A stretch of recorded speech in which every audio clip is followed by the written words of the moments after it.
আসসালামু আলাইকুম। আলহামদুলিল্লাহ আমরা আমাদের আমের বাগানে আজকে ওষুধ দিব আর কি। ওষুধ দেওয়ার পর্বটা হলো আজকে আমরা 3বার ওষুধ দিচ্ছি আর কি। এর আগে আমরা 2বার ওষুধ দিয়েছি, তো প্রথমবার ভিডিওটা আমাদের কাছে নেই এবং দ্বিতীয়বারের ভিডিওটা তো আপনারা দেখেছেন যে আমরা আছে দ্বিতীয়বারে ওষুধ দিয়েছি। দ্বিতীয়বারে ওষুধটা দিয়েছিলাম আমাদের আমের প্রচুর পরিমাণ আর কি ঝরা লেগেছে, কারণ প্রচুর আম পড়ে যাচ্ছে আর কি। এই কারণে আমরা সমস্ত ভুঁইতে আর কি ওষুধ স্প্রে করার জন্য সব কিছু প্রস্তুত করছি।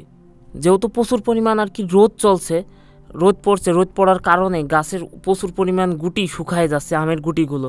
তো যে পরিমাণ আর কি ঝরার কথা, তো তার থেকে অনেক প্রচুর পরিমাণ আর কি বেশি ঝরে গেছে আমাদের আমগুলো। তো আগেরবার দ্বিতীয়বারে ওষুধ দেওয়ার পরে আমরা ভাবছিলাম যে মনে হয় দ্বিতীয়বারে এবার ওষুধ দিচ্ছি হয়তো আম আর ঝরবে না আর কি।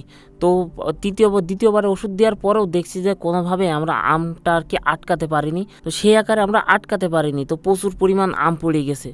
তো যেহেতু আমগুলো এখন বড় বড় হয়ে গেছে, হেনা থেকে আমরা মুক্ত করছি, যে হেনার থেকে আমাদের মেরে আমগুলো ফেলাইনি। প্রচুর পরিমাণ আম ঝরে যাওয়ার কারণে পরে আমাদের এখানকার উপসহকারী এসে দেখলো যে আমের বোটা অনেক হালকা হওয়ার কারণে আমগুলো সবকে আর কি ঝরে যাচ্ছে।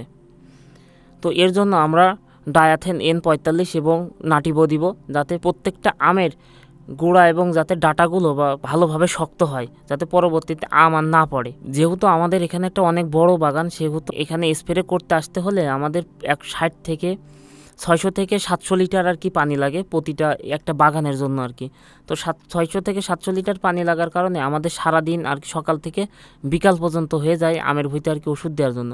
এজন্য আমরা বাসা থেকে আজকে খেতে যাইনি, আমাদের খাবারটা আজকে বাসা থেকে মাঠেই দিয়ে গেছে। তো আমরা অর্ধেক ভুঁই দেওয়ার পরে খাওয়া দাওয়া শেষ করে নিলাম, নেওয়ার পরে পরবর্তীতে আবার আমাদের ওষুধ দিতে হবে। খাওয়া দাওয়ার পরে আমরা আবার ওষুধ দেওয়া শুরু করলাম প্রথম থেকে। তো এত যাবত আব্বু ওষুধ দিচ্ছিল, তো আব্বুর এখন ক্লান্ত হয়ে যাওয়ার পর এখন আমি ওষুধ দেওয়া শুরু করলাম। তো যেহেতু গাছগুলো অনেক বড় বড় হয়ে গেছে, দূরে ওষুধ দিতে হয়, সেক্ষেত্রে আর কি সারা গাছ সম্পূর্ণভাবে ভিজিয়ে ওষুধ দিতে হয়, না হলে দেখা যাচ্ছে কোথাও লেগে ওষুধ যেখানে থাকবে বা যাবে না সেখানকার আমগুলো পড়ে যাবে। এই জন্য ঘুরে ঘুরে প্রচুর পরিমাণ আর কি চারিদিকে ঘুরে ওষুধগুলো দিতে হয়। ডায়াথেন N45 এবং নাটিবো দেওয়ার পরে আমরা কিছুদিন যাওয়ার পরে আমরা আমাদের গাছের চারিপাশ আর কি কুপিয়ে দিয়ে আমরা আমাদের গাছে সার দিব আর কি। যেহেতু সচরাচর সবাই সার দেয় না, কিন্তু আমরা সার দিই, যেহেতু ফল আসে সেই ক্ষেত্রে ফলটা মোটা করার কারণে বা মোটা করার জন্য আর কি সার দিতে হয়।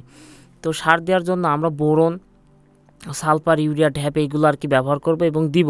একটা বৃষ্টি হওয়ার পরে বা বৃষ্টি হোক বা না হোক, না হলে আমরা আর কি আমাদের মেশিনের পানি দিয়েই সেচ দিব। দেওয়ার পরে আমরা এই সারগুলো আর কি বুনে দেব।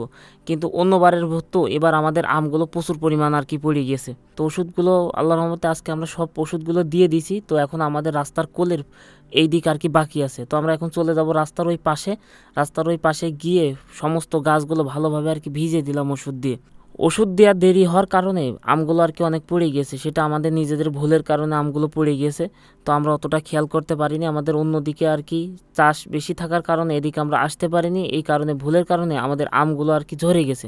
তো আমগুলো যেগুলো ঝরে গেছে সেগুলো তো আর আমরা ফেরত পাবো না, সেক্ষেত্রে আমরা এখনই তাড়াতাড়িভাবে ওষুধ দিয়ে দিলাম, যাতে যেগুলো গাছে আসে সেগুলো আর কি যাতে না পড়ে যায়। সমস্ত গাছে ভালোভাবে স্প্রে করার পরে আমরা আমাদের রাস্তার চারিপাশে স্প্রে করার পরে এখন আমাদের জমিতে সম্পূর্ণভাবে আম গাছে স্প্রে করা কমপ্লিট হয়ে গেছে। এখন আমাদের মেশিনটা সম্পূর্ণভাবে আমরা বেঁধে এবং গুছিয়ে রাখবো, যাতে পরবর্তীতে আমাদের ওষুধ দিতে আবার লাগে। যেহেতু এটা আমাদের লেগেই যাবে, বারবার কাজে লেগেই যাবে, তো এই কারণে আমরা সুন্দরভাবে গুছিয়ে এবং তারপরে আমরা নিয়ে গেলাম। তো এখন আমাদের আপাতত আজকের মতো এখানে ওষুধ দেওয়া শেষ হয়ে গেছে। তো এখন আমরা বাড়ি যাচ্ছি, বাড়ির দিকে রওনা দিব। তো সবাই ভালো থাকেন, আল্লাহ হাফেজ, দেখা হবে পরবর্তী ভিডিওতে।